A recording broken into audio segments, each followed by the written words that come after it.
আমরা মহাকাব্যের যুদ্ধের দিকে এগিয়ে যাচ্ছি। ফিলিস্তিনে যে কুরবানি হচ্ছে এটা কি মহাকাব্যের যুদ্ধ নয়? কাশ্মীরে যে কুরবানি হচ্ছে এটা কি মহাকাব্যের যুদ্ধ নয়?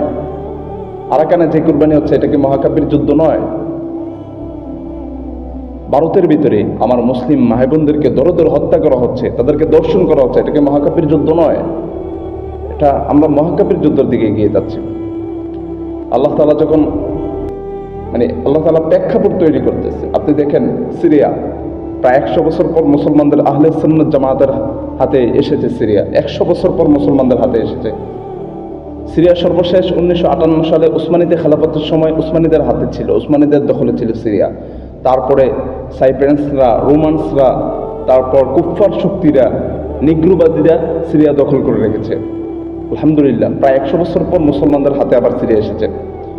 ইভেন সিরিয়ার পূর্ব পাশে ঈসা আলাইহিস সালাম একটা বিড়ালের উপর অবতরণ করবে। ঈসা আলাইহিস সালাম একটা বিড়ালের উপর অবতরণ করবে এবং তিনি দুই ফেরেশতার ঘাড়ে ভর করে তিনি একটা বিড়ালের উপর অবতরণ করবে। সিরিয়া যখন মুজাহিদরা সিরিয়া জয় করেছে আর মুজাহিদরা যখন সিরিয়ার ভিতরে প্রবেশ করেছে 100 বছর পর যখন মুজাহিদরা সিরিয়ার ভিতরে প্রবেশ করেছে তখন তারা বলছিল যে লাব্বাইক আল্লাহ লাব্বাইক আল্লাহুম্মা লাব্বাইক, আল্লাহ আমরা উপস্থিত হয়েছি, খাইবার ইয়া ইয়াহুদ জাইশা মুহাম্মদ সাউফা ইয়াহুদ।